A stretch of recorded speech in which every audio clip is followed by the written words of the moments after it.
It's much easier to just go to all the football games and don't pay attention to politics and don't run for office. I mean, but that's not how you change the world. You change the world by running for office and getting the views out there. Welcome to the Libertarian Leadership Academy podcast. We've got two really important guests on the show today that are going to be talking about recruiting candidates. You know, for us to really get out there and to make an impact in our communities, we have to run for office. We have to take that leap into the public sphere. And our two guests today have spent some considerable time recently recruiting a bunch of candidates to run for office in the state of Alabama. So I'm going to do introductions and then we'll have them talk. So our first guest is Wes Benedict. He served as executive director of the National Libertarian Party for 8 years. He lives in Austin, Texas, founded the Libertarian Booster PAC, which helps recruit and run libertarian candidates for office. In 2021, he helped recruit 170 libertarian candidates in Pennsylvania, get this, who won their elections. This year, he helped the Libertarian Party of Arkansas recruit 56 candidates and helped LP Alabama recruit 61. He is currently serving as campaign manager for Mark Tippett for Texas governor, and he's a candidate for county judge in Williamson County, Texas. Welcome, Wes. Thanks for having me. Great to be here. Yep. And our next guest is Laura Lane. Laura has a background in business administration, a 25 plus year career experience, and that includes configuration management and policy analysis in the aerospace industry. She joined the Libertarian Party in the early 90s, went on to serve as Region 66 chair in California and as an at-large rep on the state committee. After a 16-year hiatus, she moved back to her home state of Alabama, became active with the party again, first serving as the Baldwin County chair, then Region 4 representative, and lastly as state chair for 3.5 years. And she has had numerous roles from state chair, convention, events management, fundraising, working ballot access, petitioning with coordinators in other states. And now she's running in a statewide race for Alabama Public Service Commission seat 2. Welcome, Laura. Thank you. It's good to be here, and it's good to see both of you again. Absolutely. Now, you know, you both have a wide range of experience within the Libertarian Party over numerous decades. And, you know, this recruiting drive that you undertook, right, is a serious undertaking, right? And what motivated you, Laura, to start this candidate recruiting drive? Well, when I first became active here in Alabama again, it was during Gary Johnson's campaign. So I've had 2 presidential election cycles here in the state, and one of the things that really bothered me was the people here in the state going, well, we didn't see him on the ballot, you know, because for about 20 years we've had a slow roll here in Alabama due to change in ballot access laws and stuff. So most of the time, the presidential candidates were listed as independents, whereas people were looking for a libertarian. They didn't think to look for an independent. And this last time with Joe, when Joe Jorgensen and Spike Cohen were running, it really, I guess it got to me. And I'm one of those people that's kind of like, you know, if you push me a little too much, I'm going to show you. So an opportunity came to us through Richard Winger, who's out in California, who he made an offer to us to donate money to start a petition drive.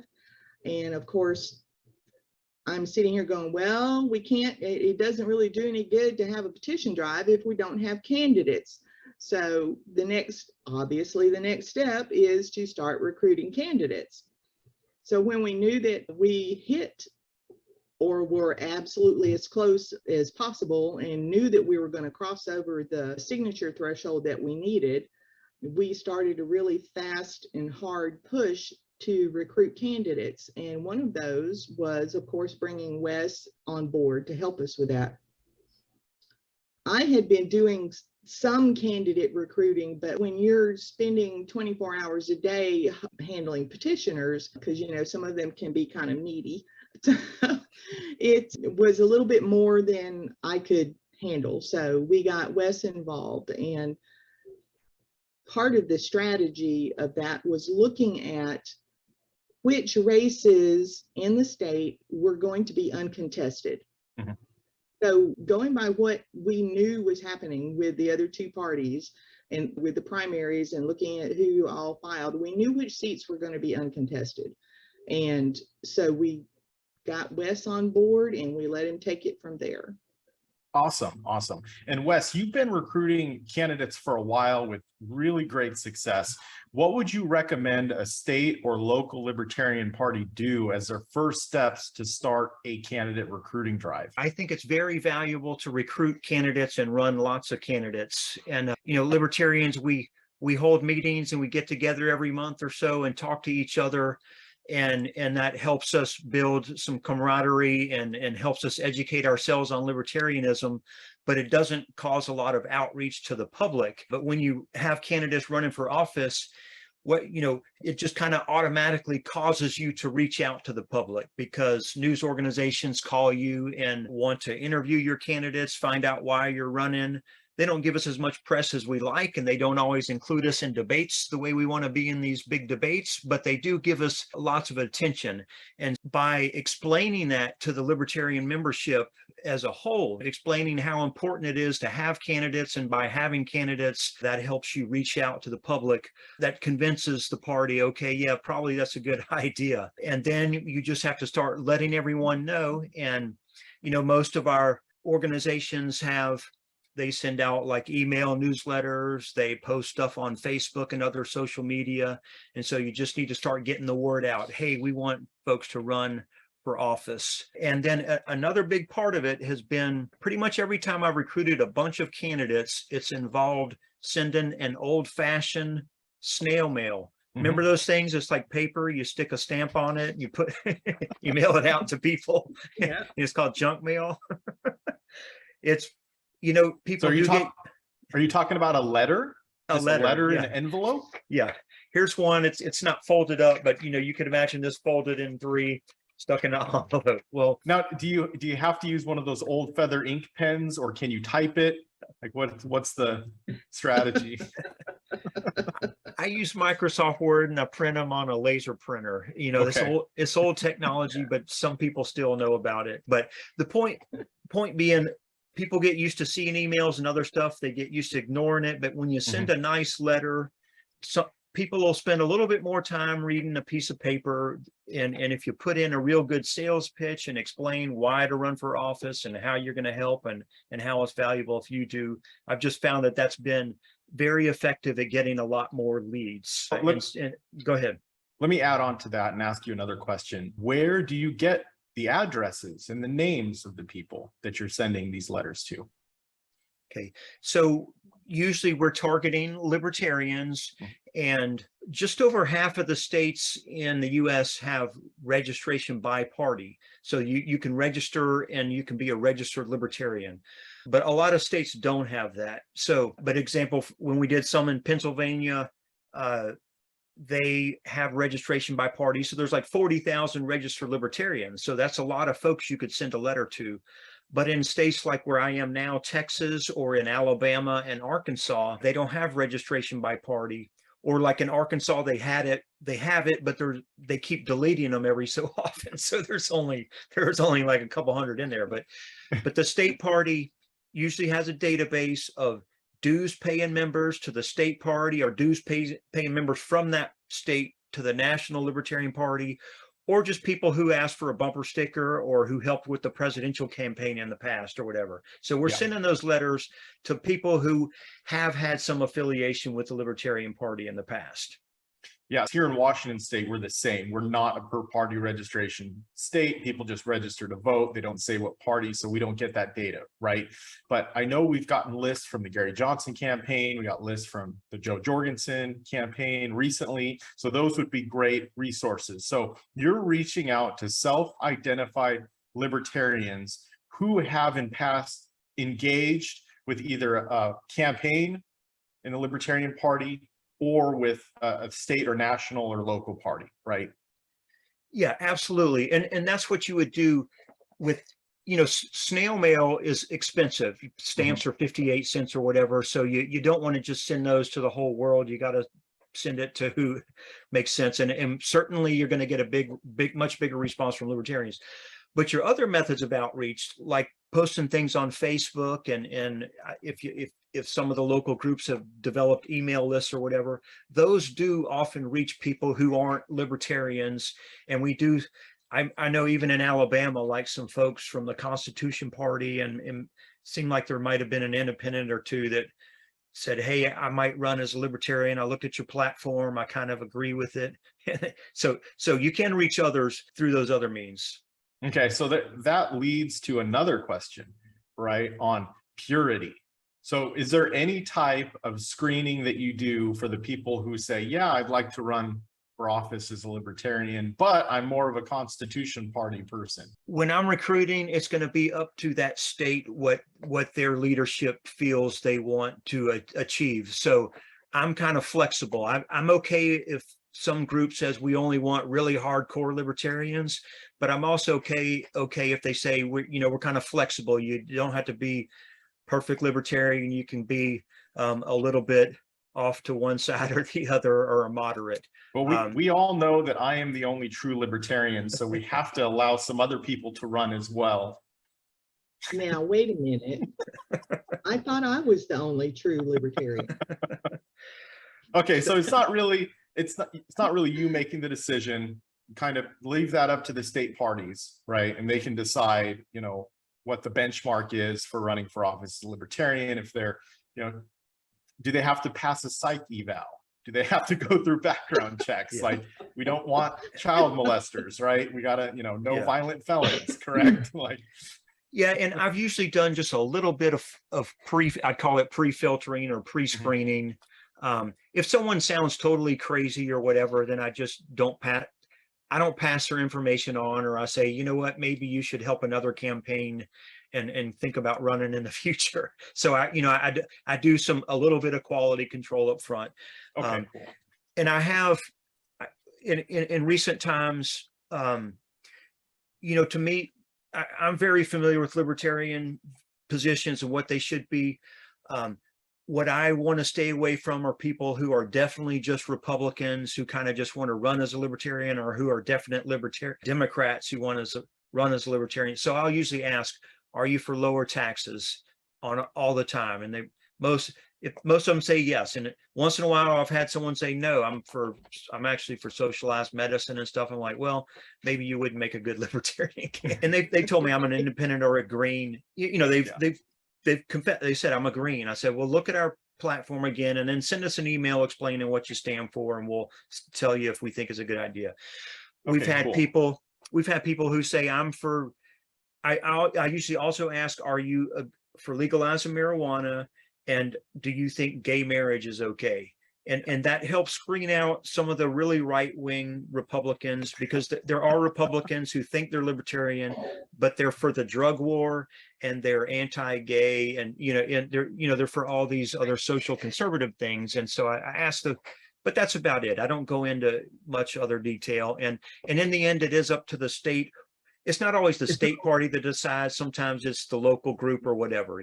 Sure. They do the final filtering and decide if it's a person they want. Okay, so we've got a couple first steps down, right? You've identified some libertarians, you've sent them a letter, right? You're starting to do some filtering and finding out the serious ones that want to run for office. Now let's say you've got 50 candidates that all have said, yes, I'm interested in running. What do you do now? Well, I call Laura and say, how do you run for office in Alabama? So Laura, explain, you had to teach me the process, right? Well, somewhat. First, you have to, and I'm not sure about every party, but here in Alabama, to run as a candidate, you have to be a party member. So we have to cross that bridge first. Mm-hmm. Do they, do they approve or agree with the platform enough that they're willing to join the party? At that point, then it's researching and making sure that they meet the qualifications for the particular office that they wish to run for. And also checking with them to see if they're open to run for a different office, if not that particular one that they expressed interest in. Mm-hmm. Because sometimes you do have to kind of shuffle them around. And it's really funny because The statewide offices, that's pretty, that's it. It's usually in the state constitution what you have to do to qualify for a statewide office. But on occasion, a county will throw in something in there that the other counties don't necessarily have. Like some counties require that you have an LEA certification to be a sheriff, and other counties don't. So, which is kind of strange. I would think that, you're going to be a sheriff, maybe you want to have that. Yeah. But, so there were those sorts of hoops. And then once we got all of that information, and Wes had put together his great little questionnaire, and included whenever people stated they had a slight disagreement with a certain section of the platform and stuff. So as we waded through those and saw that they met the qualifications for stuff, then we forwarded those to the state executive committee, which is empowered by our state bylaws to actually nominate candidates outside of convention. Okay. So that's how we went with that. So you had a separate candidate committee that would kind of sort through the candidates that were coming in, and then they moved them over to the state executive committee after they passed that first layer of filtering. Right. Okay. Right. Cool. Yeah, and each state has, sometimes it's in their bylaws and sometimes it's state law, or a combination that says, here's what it takes to officially be nominated or to be able to be a candidate. So if you're listening to this and you're in another state, you have to find out, okay, what are the rules for running for office in your state, and usually plenty of people that are already involved know how to do that in that state. Although in Alabama, it's been so long since y'all had the right to run candidates, that did concern me some. It's like, maybe they don't even know how to run for office anymore in Alabama. Yeah, it's been quite a learning curve, but So there's a conversation that we're having here in Washington. Our state executive committee is fairly new, and there's some people on the board who are saying, well, if we're going to run all these candidates, we have to provide them with resources, and we don't have the resources to get them all websites, to get them all trained up. So maybe we shouldn't run all these candidates, and maybe we should just focus on one or two campaigns. What's your opinion on that? I'm going to take that one. Okay. In my personal opinion, it is, if you're going to run as a candidate, the state party has no obligation to you other than nominating you. If you're serious about being a candidate, then it's up to you and your team to raise the funds, to put together a website, to get your postcards, whatever it is that you want to do.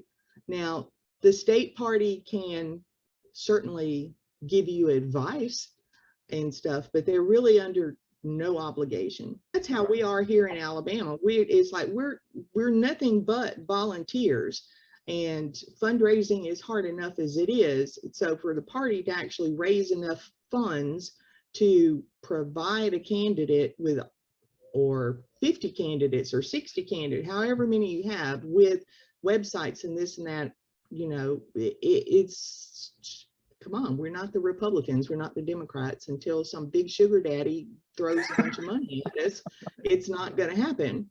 It's more of this falls really hard into the candidate's lap, and they've got to understand that the party is not obligated to provide this stuff for them. Yeah, I think that's the case in pretty much everywhere. They're not obligated to do something, but to the degree that we can help them out, of course, you want to try that. And I have had donors in the past who did help support efforts where we did put together 30 websites for 30 candidates, and Wow. even gave them, we made yard signs for all of them. We made bumper stickers for all 30. Like, it was like, and the thing is, doing this in a mass scale it takes a lot of time to get one website up, one door hanger design, one sticker, and Right. one yard sign design. But now to just change the name and put the new email address and the new website on it takes a few extra minutes. It's like each one after that first one is super quick. So if you can find some folks in Washington willing to help with that kind of thing, they can. I have posted some templates on a website I run, libertarianboosterpack.org. You're welcome to look. It doesn't have templates for websites, but it does have for all the typical campaign materials you might want to order. You can download them and put your own name in it. You don't want every single candidate to have to spend the time to learn, where do I buy a yard sign? How do I design a yard sign? All that stuff. It's good if you can help them. And one thing you can do is just put all 50 candidates or all 30 candidates, whatever, in a Facebook group or an email group or whatever, in any kind of group where they can talk to each other, and because they'll have a lot of the same questions. Hey, where did you get yard signs? Here's where I got mine. So-and-so designed it. They may upload their file and say, here, you can use my design, just change your name, and there you go. So there are things you can do to help candidates in quantity. But yeah, in the end, they are on their own.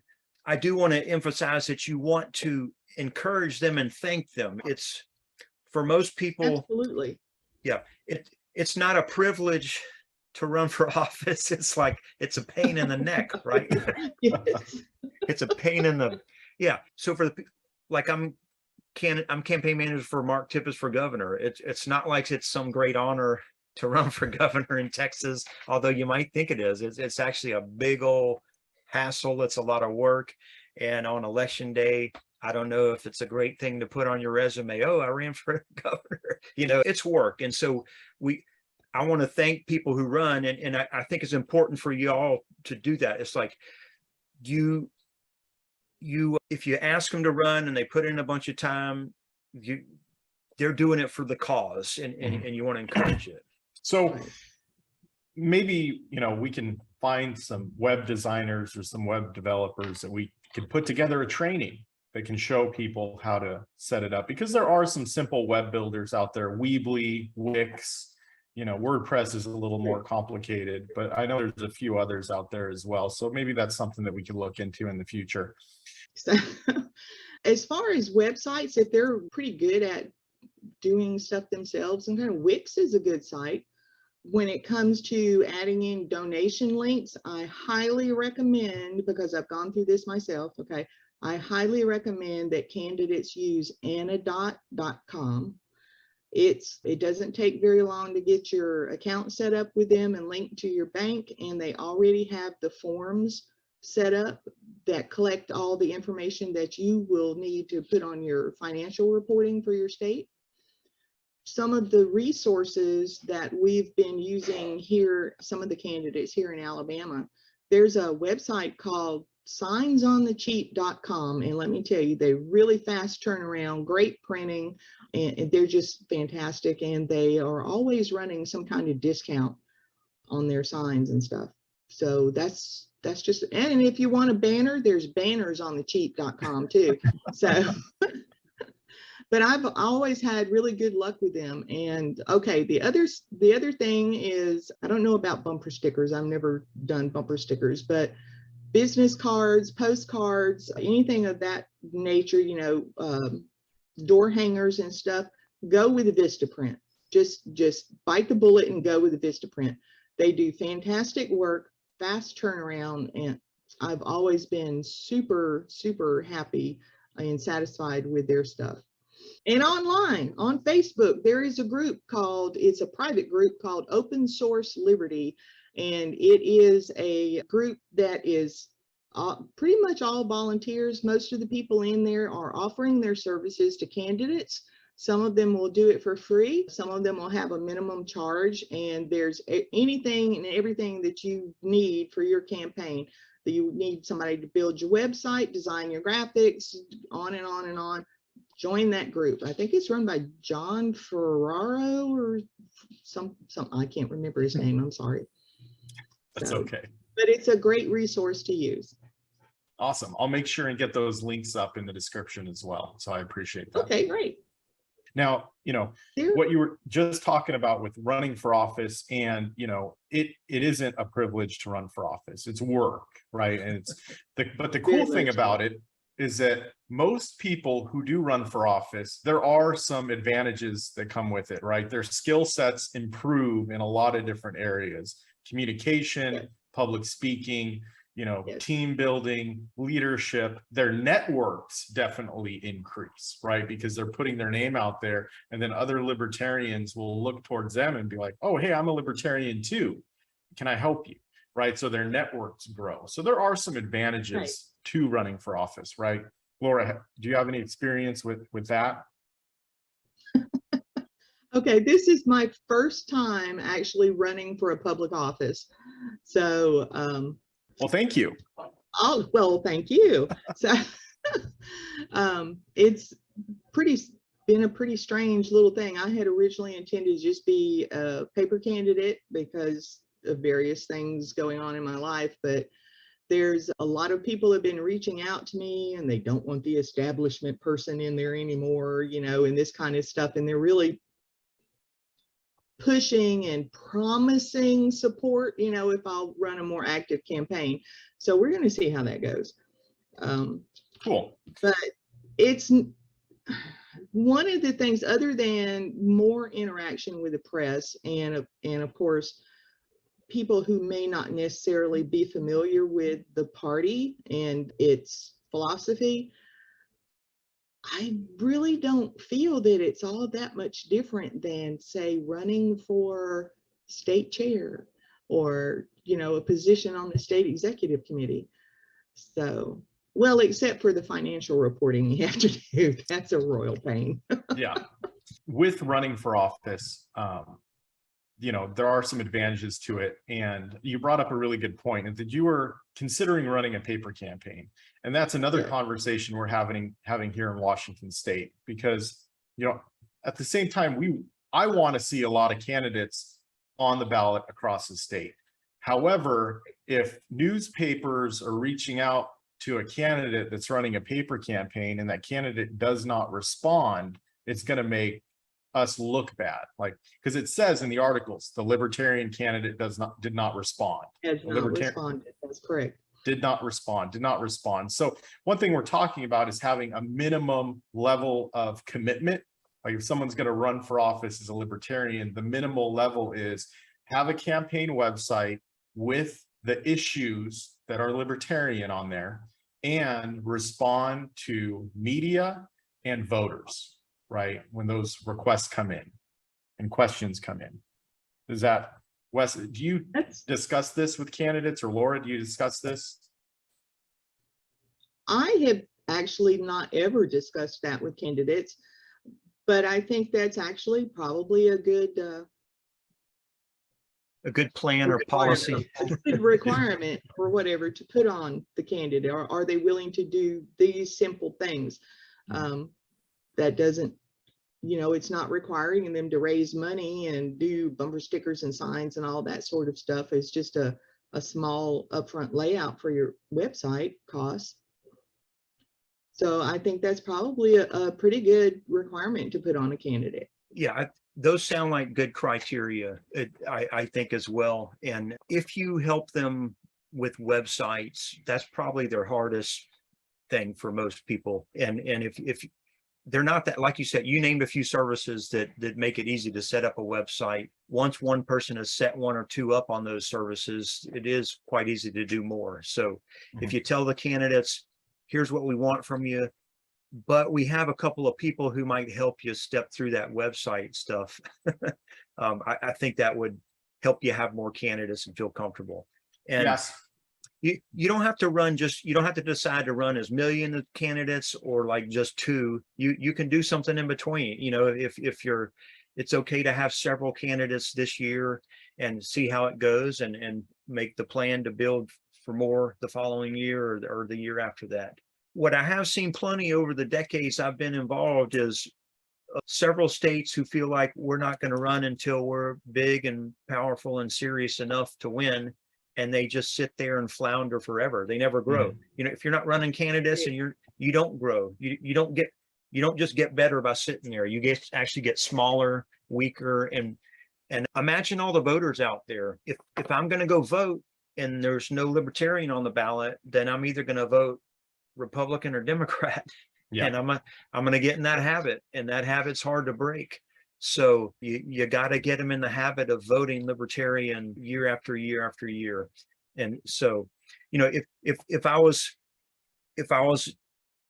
depending on the particulars for that state, but like I would always recommend running at least one good, strong statewide candidate. So that means for like governor or U.S. Senate. If you can run more, that's great, but at least have a top of the ticket candidate, and then have a lot of lower ones where you have a realistic chance of winning. I don't want to exaggerate and say you're going to win governor or U.S. Senate if you don't have a chance, although once it's going to happen someday, and it can happen. But have at least one good, strong one so that everyone in that state gets used to seeing libertarian on the ballot, and so that y'all exist. Yeah, you made another really good point. You know, if we're not running candidates, why would people join? And if, you know, the state party is saying, well, we don't want to run candidates until we're big enough, until we have all this support team. Well, the thing is the people who could be on the support team, if they're not inspired because there aren't candidates running, they're probably not going to, join, Yeah, they won't join, or they will join the Republicans or Democrats and get involved, and so you can lose them. Yeah. One of the things that I had mentioned earlier, and to expound on what Wes is talking about, when we were looking at the races in this midterm for Alabama, there were so many spots that were uncontested. I mean, there were over 150 something spots just for the state house that were uncontested. And basically, if you don't have somebody else in that race, even if it's just a paper candidate, you've never seen their face or whatever, people don't have a choice. There's no choice. They don't like that person, but now they're stuck and they feel like they have to cast a vote for that person. It's basically a coronation. Yeah. And we don't want that, do we? People should always have a choice, always. Okay, so I have a couple more questions, and Wes, this one's for you. Now, I know you talked about sending out letters, but do you also make phone calls directly to libertarians to recruit them? I have in many instances. Sometimes if there's a particular race where we want someone, then you can pick up the phone and call them. And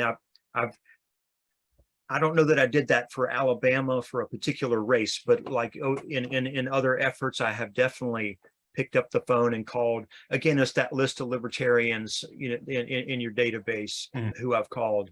Often these letters that go out just say, hey, send us an email or send me a text message or call me if you're willing to run. So pretty much all the people who express interest, that does result in a phone call, a follow-up phone call to talk to them about running. So you are talking to almost all of them. But gotcha.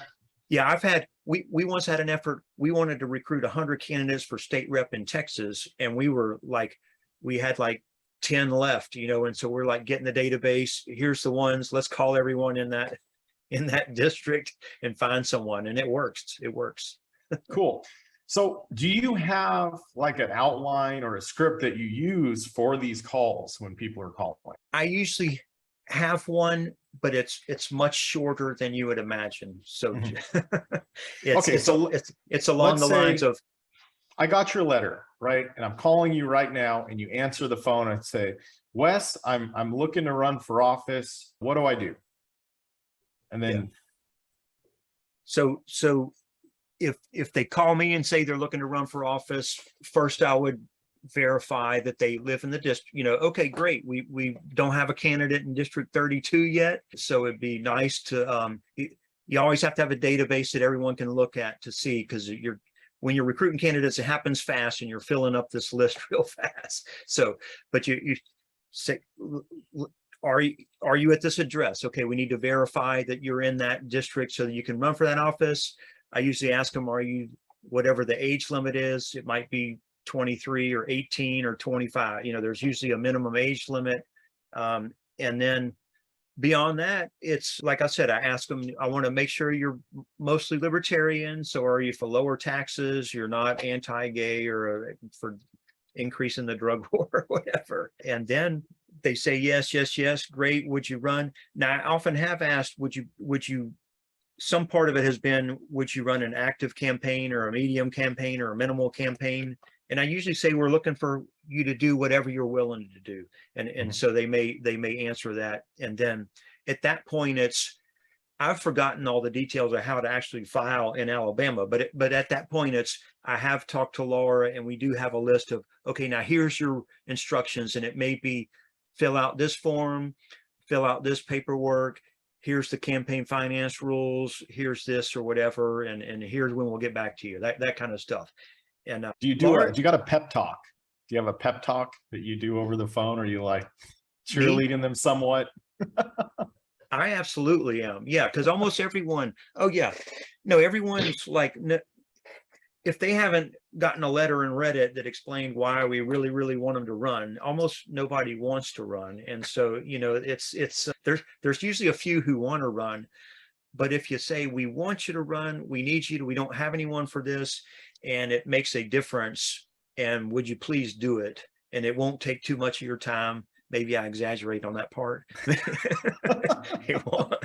It probably will take a lot of your time, but I'm telling you, it won't take as much as it will. It's a pep talk. It's a sales talk and a pep talk.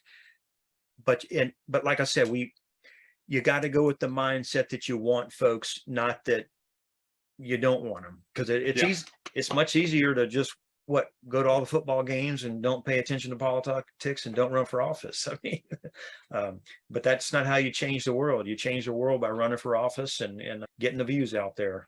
Sure. Now, Laura, last questions for you, right? So can you talk about some of the challenges that have happened through this candidate recruiting process and some of the ways you've overcome them? Oh my gosh. Now that was a question I was unprepared for. So there have been so many challenges, and it wasn't, see, for me, this doesn't just lend itself to the candidate recruitment part, because I've been going at this since the day after the presidential elections, dealing with petitioners and fundraising and oh my God, it's just so there were just so many things involved in that. But okay, so as far as the candidate recruitment part, one of the things that we encountered here anyway was the candidates actually not following up on the emails that were being sent to them with the instructions on what they needed to do. So we actually, how many candidates do we have at first? We had 69 candidates. And through the process, because once they receive the nomination and we alert the Secretary of State's Elections Division, here the individuals have 5 days to file their candidate campaign committees and do all their paperwork for financial reporting and stuff. And if they, and the ethics committee, that's the big one. If they have not done that within that time frame, then they're not on the ballot and we don't have any way to rectify it.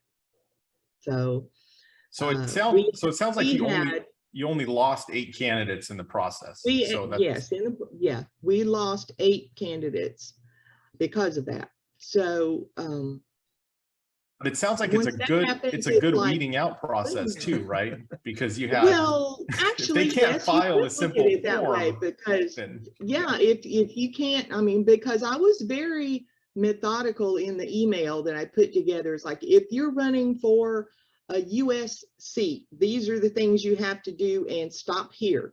You know, if you're running for a state seat or county or whatever, you know, then you have to do these next steps. And I gave them links and or who to call or what, you know, it was very step by step. All they had to do was read it and do it. And so yeah, it was we'll look at that as a good weeding out. Yeah. tactic there. So you got the 61 good candidates, right? I'm not saying that those Yes. other 8 people, if they're watching this, you have an opportunity next time around to file that form and redeem yourself, right? That's right. Come on, you can do it. You can do it. Hey, there was even a Republican that some libertarians liked, but he was a state representative elected in Virginia, and he forgot to turn in one of his forms last year. I think it was last year, and I had to run a write-in campaign as a result. So it's not just Right. libertarians who Oh, can't get their sure. paperwork in on time. The Republicans Right. and Democrats screw it up all the time as well. It's paperwork and it's people.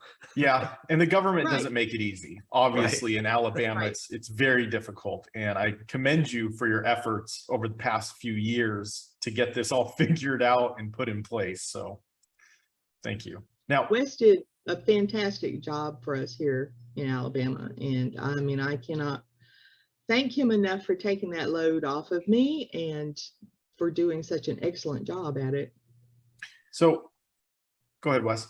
Well, no, I appreciate that. And it is because I've recruited a bunch of candidates many times that now I boiled it down to here's what I actually have to do versus all these amazing different things you could do. So I kind of keep it simple and efficient. But no, I'll tell you, I've helped with big petition drives before, and what Laura did, having to manage a petition drive, a statewide petition drive, is insanely complicated, and you deal with, I don't know what it is about petitions, but it's like it's crazy. The people who do it, who help, and even the public and the police, it's a crazy experience doing a big petition drive. Oh, Now, I've interviewed you a couple of times, Wes, and I'm a big believer in paid support staff for the Libertarian Party. When I first was elected Northern Vice Chair in California, you were the executive director at the National Party, and you provided some valuable advice to me when I was in that position. And then when I was state chair in Washington State. Now, obviously, these recruiting campaigns for Arkansas and Alabama, are done. And you're the campaign manager for Mark Tippett's, and you do this as a full-time career. Am I right? Like, you are Libertarian Party full-time? Yeah, that's correct. So how would a state party basically hire you, right? Are you available for hire to recruit candidates? Well, I could be hired as on a project basis for like a month or two at a time. I will say I've been overloaded this year, and I'm not going to be available through November 8th, most likely, for anything else. I've kind of taken on too much and probably not available for anything until November 8th. But yeah, I have done projects like, there was a project in Arkansas. I've done them in Virginia and for some other states as well. And then some state parties, when they have a plan and they have someone good, they can raise funds and hire someone. The LP Texas just hired an executive director here. It's not me. I'm in Texas, but they hired someone else to be the full-time executive director here, and it's someone who has had a history of accomplishing things and getting things done. So it is, and many states over the years have been able to afford to hire someone. I do usually recommend it be someone who has a history of getting things done as a libertarian, because it's very easy to just hire someone and they don't get much done, and you're just wasting money, and it doesn't work, and a lot of people who have worked other jobs, when they come work with libertarians, they find, wow, this is tough. And so they kind of need to know what they're getting into. So what you're saying is that if a state party wants your help this winter to recruit candidates for the spring filing season, they need to contact you now and get in line. Yeah, exactly. Yeah. I plan to be recruiting. I don't know for sure, but most likely I will be helping Pennsylvania again, and that'll kind of have me buried in May, June. Well, let's just say June, July, August, and September next year. But yeah, I would possibly be available, but yeah. Awesome. And then do you do any type of training? Let's say a state hires an executive director. Could you be available for consulting or training that person on what to do, a step-by-step process in this?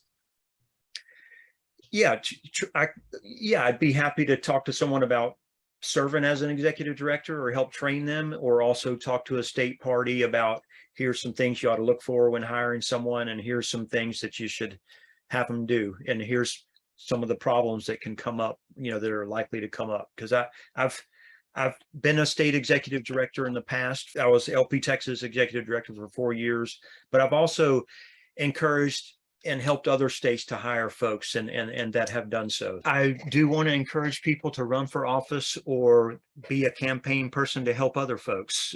I often say you can go to a tax protest or a war protest and be one other person in the crowd. But if you simply fill out some paper and be a candidate, now you're going to be the one that the newspaper is going to report on, put on television and whatever.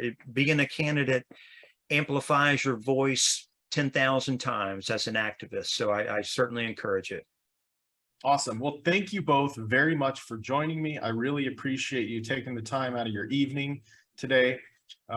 Wes, what website can people reach out to you on? They can go to libertarianboosterpack.org, libertarianboosterpack.org. And Laura, I'm assuming people can donate to your campaign. Is that correct? What's your website? They absolutely can. As a matter of fact, here in Alabama, as long as you're an individual donating, there is no limit. So, so open up your wallet, folks, and go to votelauralane.com. Votelauralane.com. Awesome. Well, thank you both. Have a wonderful rest of your evening. Thank you. Thank you. Thank you so much for watching or listening to this episode. If you liked it, consider heading on over to our Patreon and get set up as one of our official supporters. You'll get a digital copy of my campaign success workbook. You'll get online access to the Libertarian Leadership Academy, and you'll be able to access episodes early, as well as get access to exclusive training webinars and live events when we get those kicked off again. So head on over to patreon.com/LL Academy. Now, if you'd like to support us in other ways, you can share our videos and podcasts with your networks, and you could also purchase products from our sponsor. Do you ever lie awake at night, unable to sleep due to a totally rational fear that your local narcotics task force is going to get the wrong address and perform a 3 a.m. no-knock raid on your home?